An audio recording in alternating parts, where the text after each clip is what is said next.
Welcome to the Pizza King podcast, your destination for all things pizza business. I'm your host, Tyrell Reed, and every week we're taking a deep dive into the behind-the-scenes world of running a successful pizza business, from team building to sales growth, multi-unit strategies, and much more. Doesn't even matter if you're a pizza vet, just starting out in the game, just your first shop, whatever you're doing, this podcast will be your go-to resource for tips, strategies, and success stories. As always, send me your questions to info@tyrellreed.com. Go connect with me on Instagram at Pizza King Podcast. Let's get into the episode. Pizza!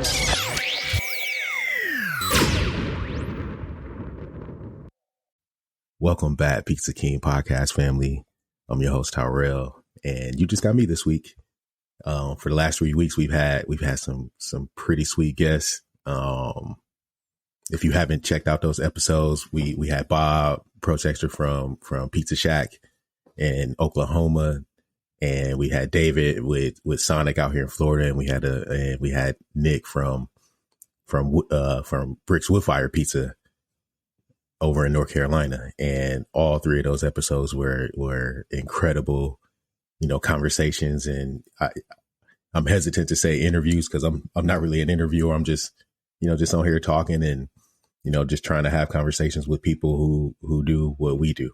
And that has been cool for the last 3 weeks. But today you got me. We'll have some more guests coming up soon. We've been talking to quite a few folks. So I think you're really going to enjoy some of the guests that we got coming up and that we're planning to talk to and have already talked to. So, but for today, you got me for a few minutes to catch up and talk about what's been going on, and really just hang out with my pizza family. Pizza of the week, we hadn't done that in a few weeks, so come back with pizza of the week. And I'm sure if you've seen, well, I can't say I'm sure, but if you follow me on social and you see some of the stuff, pizza of the week this week is what I'm calling the bus crust.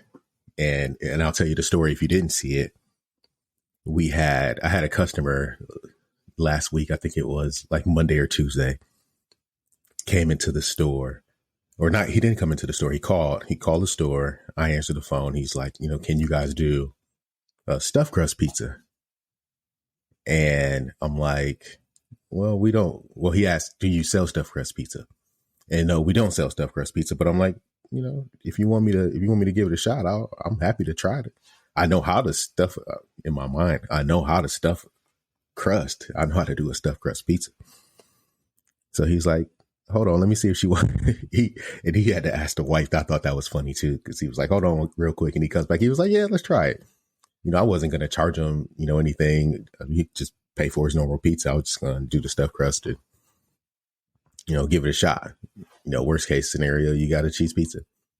So I tried to do it. I took the mozzarella, we rolled it up and, tucked it in, stuffed the crust. You've seen a video, but the crust, the seal was trash.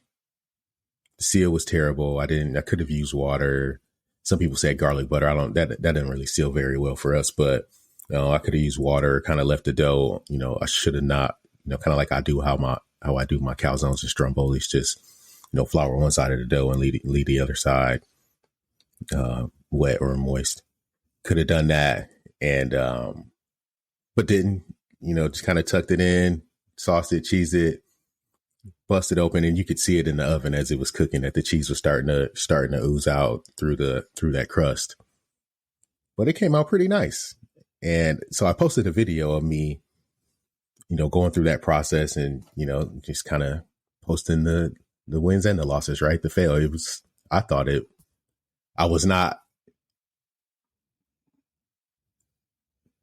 how do I say this? Because the pizza did look good, but I was not happy with my execution of that pizza, right? I thought that I had it the way that I needed it to be, and I didn't. But the pizza came out great, and I posted video for the first time since I've been posting content, which has been a few years now. I've never had a video that has performed on every single platform. And that's what this one did. YouTube, Facebook, Instagram, TikTok. I mean, every platform, the video outperformed just about all my other videos, except maybe some videos on Facebook. But we're talking at this point, 30, 40,000 on YouTube. Best video I've ever posted. 30, 25, 20, I think 25, 26,000 on TikTok. Best video I've ever posted. 10K on Instagram. One of the best videos I've ever posted for sure. Probably the best video that was just a best pizza video. You know, I've posted some kid stuff and it always does pretty well. And then 500,000 on Facebook, which is really good. It's the best I've had in a couple of years over there. Best from a views and reach standpoint, not the best video. I think I've made better content. But yeah, it was cool. So, you know, a mini viral moment for that. And there was a lot of good feedback. Like, man, that looked great. They started to call it the bus crust on one of the comments. That ain't a stuffed crust. That's a bus crust. So I'm like, shit, we roll with it. We'll roll with the bus crust because it actually turned out pretty good. And you see it. And, you know, I imagine if you throw some garlic butter or some Parmesan on that thing and, you know, it turns into something that's really a nice treat. I didn't try it. I did make another one for the staff because we wanted to do it again. Alan wanted to try it. So we made a couple more actually on Saturday. Alan wanted to try to make one. I wanted to do it. It's never really worked out that well with our stuff. We still get blocks of mozzarella. We're still shredding our cheese. It is, I don't know. It's just not, it just doesn't hold up very well in that situation, but it does make for a really cool, cheesy looking end product. But to get that traditional stuffed crust like you see from the chain guys, you probably got to use like a string cheese or some shit like that. I don't want to do that. So we'll just keep making it the way we make it. Call it into bus crust, and if somebody wants it, we'll, you know, I'm happy to do it for them. We'll try it. But that was pizza of the week, the bus crust. A lot of fun to have and see the viral moment. And, you know, Q&A. I'm actually going to pull Q&A this week straight from one of the comments in social media because. So, all right. So in my opinion, there's always the good side and the not so good side of having a moment like that, right? Or what we would call a viral moment, because there's always a lot of, it takes positivity to push something like that, right? People have to like it for it to continue to be shared and viewed and things like that. But then there's always that small percentage of people who got some negative shit to say. And I'm responding in my mind on all of them, but I try to stay reserved in that because there is no value in going back and forth with people who are just there for the 30 seconds. So like, what's the point of that? But the Q&A, which I think, the reason I wanted to bring it up, because I think it's something that probably gets brought up a lot. And I've seen it on other things and other videos and all these things. So, you know, figured I might as well address it here. It says, why, and I just wrote it, I just paraphrased because there was a lot of comments about it. Comments, you know, the question is, why don't pizza guys wear gloves? But on the comments and on the post, it was always, where your gloves at? Your first mistake was you ain't put no gloves on. Oh, that's nasty as hell. You ain't got no gloves on. And that shit drives me crazy because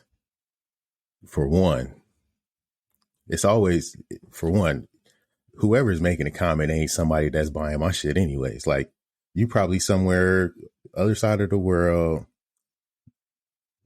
doing whatever you do, don't understand what's going on, but you just want to throw something out there that implies that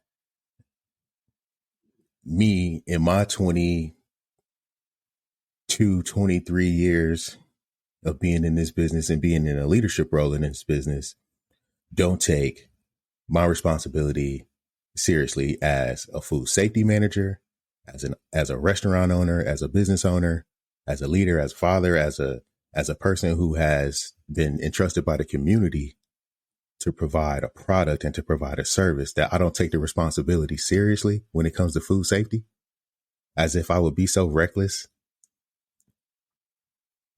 But what you don't understand is that you don't know how this works. You think, and I don't even want to go off on it because I already been through that with me, just talking offline. But I'm sure that other pizza guys and other pizza folks, and y'all post videos, and people probably ask y'all dumbass questions and stuff like that. I think it's worth bringing up. Who's wearing gloves, who's not wearing gloves. I'm a pizza guy. I don't wear gloves.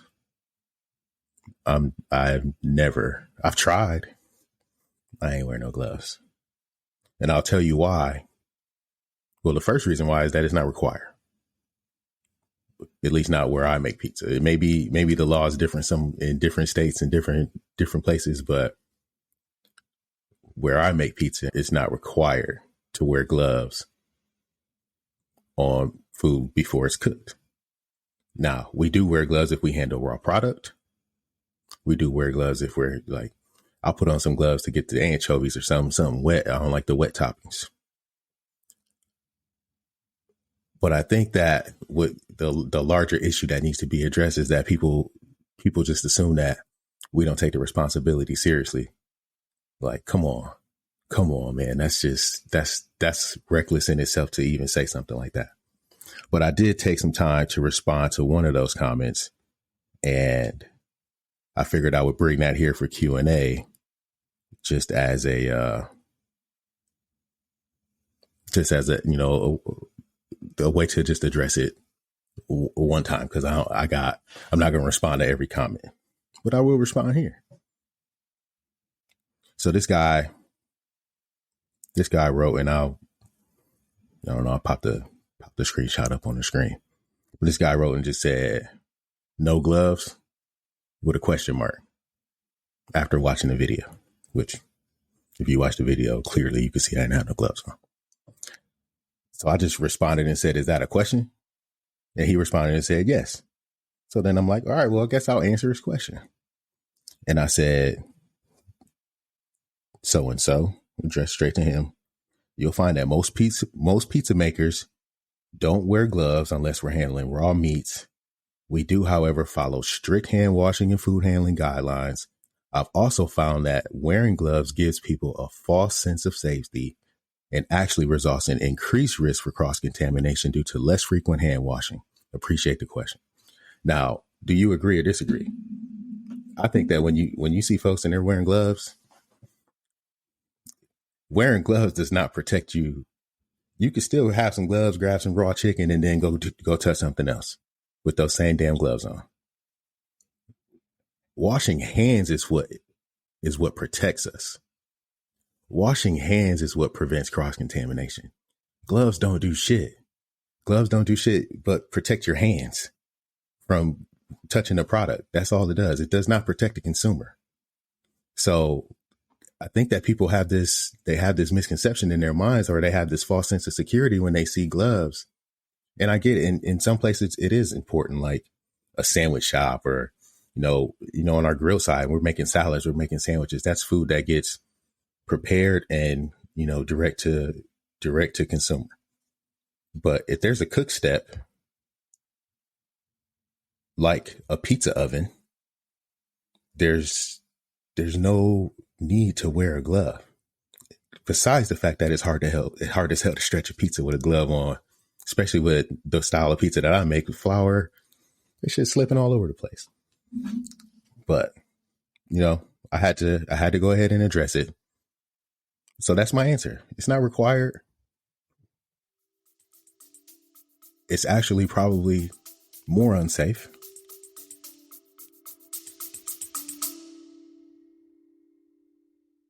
What's going on, Pizza King podcast listeners? Today's episode is brought to you by Bag Genie, my newest go-to solution for pizza delivery. Imagine delivering hot, fresh pizza every single time. That's what you get when you get a bag from Bag Genie.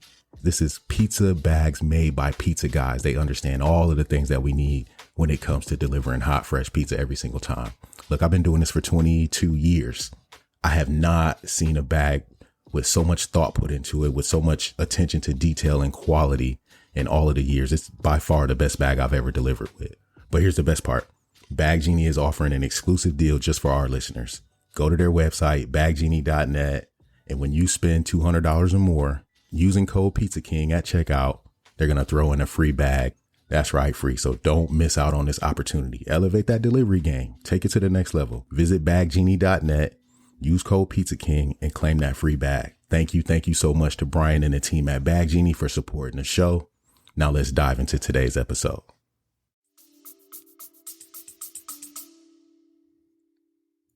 And I don't want to. That's why I don't wear gloves. But if you want me to wear gloves when I make your pizza, when you're at the counter or when you're on the phone or when you place an order at my shop, put it in the notes and I'll oblige.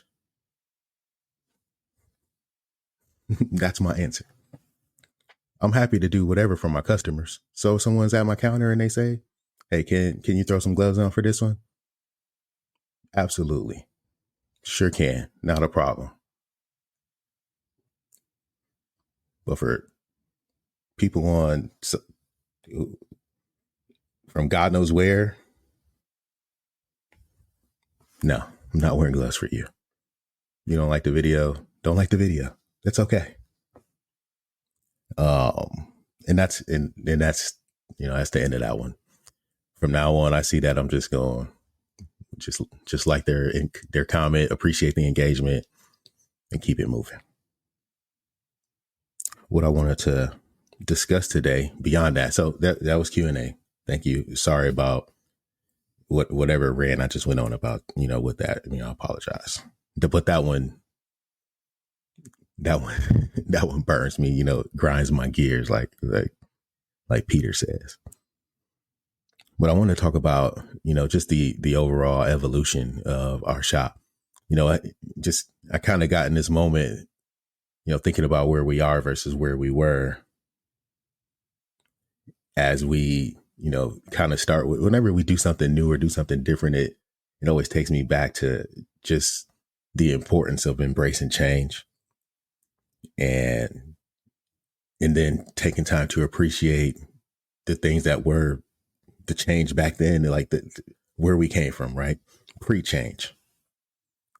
We just sent out, and I'll tell you, because we just started to send out text campaigns. We've been doing email for a little while, but we hadn't done text yet. I know I'm a late adopter. Don't kill me for that. But we hadn't, email had been working for us. So we hadn't embarked on into the land of text yet. I mean, corporate had done some stuff for us, and we had already started to build a list of text subscribers, but we hadn't really pulled the trigger and started sending out any messages to text. So last weekend we did, for the last couple of weeks. So at this point, we've been doing it for 2 weeks. But it just the topic in my mind came, and Paul will love if he hears me say this. But one of the overarching themes when I was working in the West Shore corporate office and with Paul and the Franchise Edge team was, it's an evolution, not a revolution. And I'll get Paul to come on the show one day, but because that was one of his Paulisms, right? It's an evolution, not a revolution. But when you think about it, that's exactly what this business has been. And, you talk about now 21, 22 years in the same brand. I've seen a lot of evolution, right? And it never came without resistance. So what felt like a revolution really was the spawn or the beginning of our evolving, the evolution of our marketing, the evolution of our operations, the evolution of our customer experience. All of those things have changed over the last 2 decades. I think about how we used to market. We used to literally used to do fax.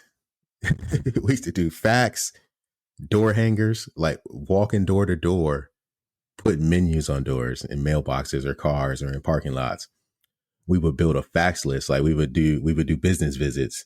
Like in the morning, we'd make up, 3 or 4 dozen garlic knots, go out, hit the plazas, talk to somebody, get a business card, and then start faxing them like our menu once a week or once a month, like on a fax campaign. We used to do, and the same thing with the schools, like the schools, the churches, we would just try to get the fax number and start faxing or get a list from the Chamber of Commerce, and was straight up on a fax campaign. And then we went to like bulk mail, like where you had the big crates and you had to get the bulk mail, go get a bulk mail certificate. And we'd be dropping menus by the tens of thousands. That's how that's how long I've been doing this. Text is that now. And I know that because people have been, I didn't discover this, but someone else, I was on the Smart Pizza Marketing, the SPM Pro call where Bruce was doing office hours, which I think is dope, by the way. Keep doing that, Bruce. Bruce was doing office hours, and he just kind of said, he was letting us know that text is what that used to be. That you go out, I mean, remember back in the day, you go out, you drop menus in this community, you hit these 4 streets, and then we come back to the shop because we're going to get orders from those 4 streets. Like that's how direct it was. That's how targeted it was back then, right? And text is that now. And I just learned that. And it was a good weekend with those. We went from bulk mail. I just wrote in my notes, like all the things that we did. We went to shared mail, like the junk mail pieces. And we still do that like a couple of times a year just to keep it out there. Every door direct mail was a big one for us for a long time. We went from bulk mail to every door direct mail where we could actually target routes and households with mail pieces and not have to send out 10,000 at a time. So every door direct mail was a big piece of what we do. And, really up until print went crazy during COVID, we were still doing a good bit of EDDM. And honestly, I would probably still look at it. I haven't done that in a little while. We haven't even revisited print. So I might have to take a look into that. But from EDDM, we went into really going hard on our social media marketing and building our loyalty program up and building our email list. So from that, it was like, well, shit. And email was with our loyalty program. Email didn't cost us anything extra, so I can send out as many as I want every month. So email kind of became the new wave for us, and we've been killing it until we started till they made this text, feature available to us, and now we can actually do it and control it. Pretty solid stuff. Pretty solid stuff. Where's your shop at? Like, how long have you been doing it? Where did you start, and where are you at now? I think about how some other things evolved. When I was talking about, just making notes on, our even our order taking process and how we operate. We used to take all of our orders used to be phone orders and walk-ins. That was the only way you're going to get order from us until we, I was there when we bought the domain and set up our first, online order partnership with a third party company back in the day, Customer to You. Shout out to those guys. And that was our first experience with online, and it was crazy. And it was so crazy with trying to map menu items and build these different modifiers and all of this. It was wild to where you are now, where everything is just like so seamless and so integrated and so easy to set up. You could be going on a platform within a day or two in a lot of cases if you have as long as you have the right POS. We went from we used to write our catering, like to do catering. We used to have a book. We called it the catering book. And we would come in and check the book every morning to see if there were any caterings that day. But someone would call to get a catering order, and, a manager, one of us had to go write the entire order in the book, name, date, what they want. Like, you had to put it all in the computer into the POS so that we knew what the price was. But then before you submit it, you just, kind of cancel it. You couldn't even store orders back then.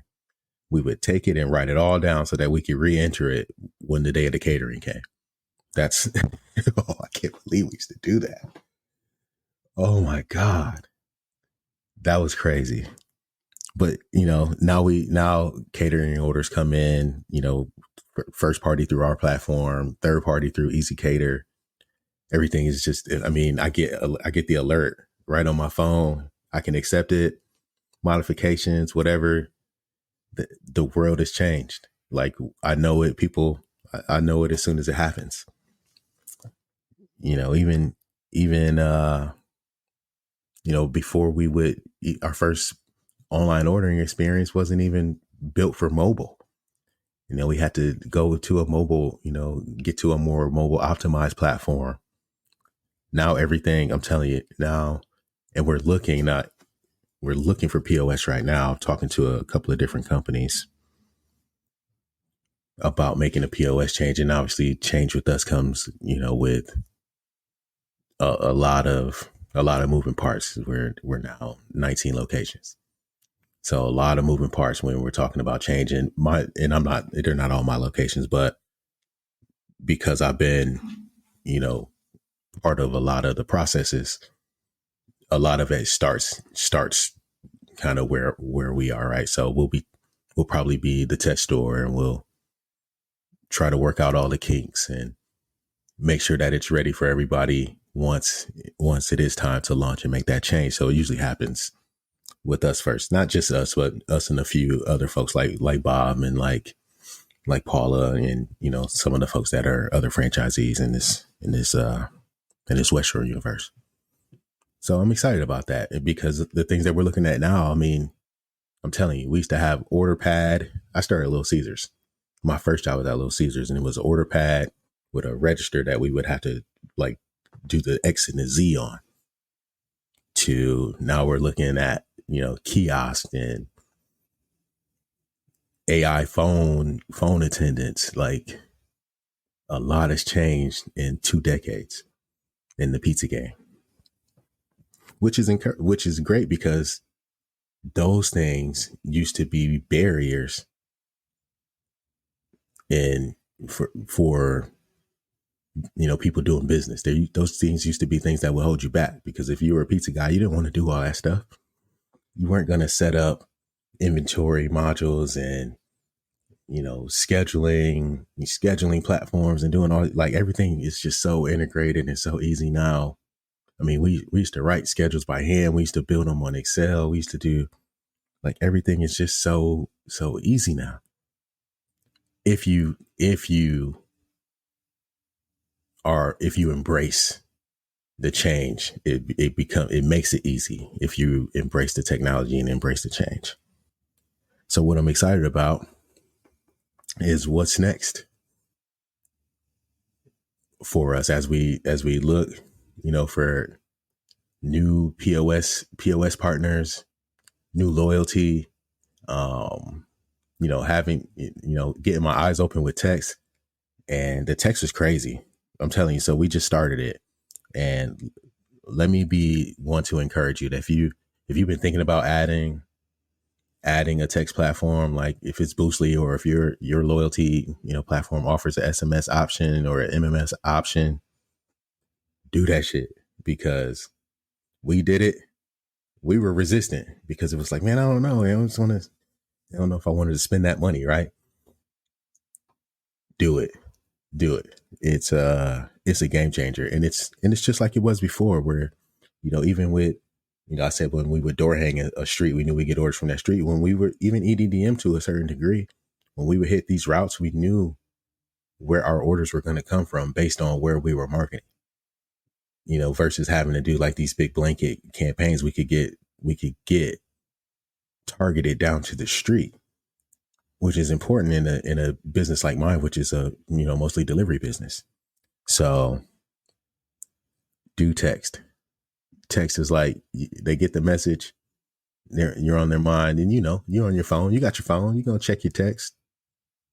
Do that. It was a game changer and an eye opener for us. And I'm excited about how we continue to build on, what we've learned so far with text. So yeah, definitely do that. I think that's it. That's all I got. Appreciate just getting back into the studio. Remember, go check out those episodes with our previous guests. Come on back, check us out with our future guests. We got a lot of good folks coming up over the next few weeks, so you'll be learning and growing from those folks. Hey, Monday night was dope. I had the franchising 101 discussion.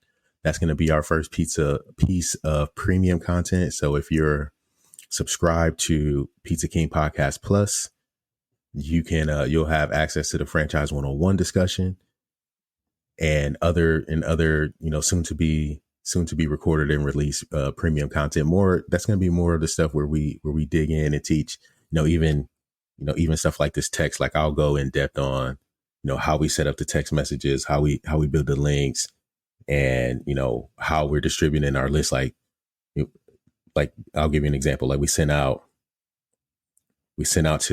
segmented our list to engage customers, folks who've ordered within the last 90 days or signed up for rewards within the last 90 days. Ticket average from those sales was about $34. We had, 55 redemptions from that.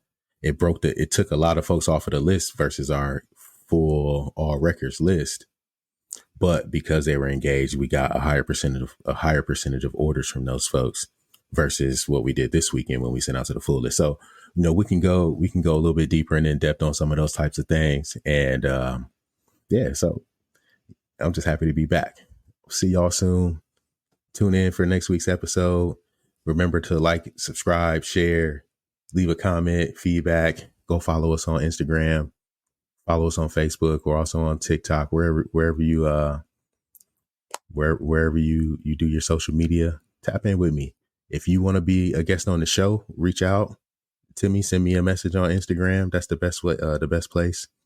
If you know someone who should be a guest on the show, tell them to send me a message, or you just send me their contact and I'll reach out to them, and we'll get them on. So appreciate everybody. Have a good week. Pizza King Podcast. Peace. Thank you for listening to another episode of the Pizza King Podcast with Tyrell Reed. If you enjoyed today's discussion, don't forget to subscribe, rate, and leave a review. Your feedback means the world to me. Got a topic you love to cover or a question that you want answered? Shoot me an email at info@tyrellreed.com or reach out to me on Instagram at Pizza King Podcast. I love hearing from all of the listeners.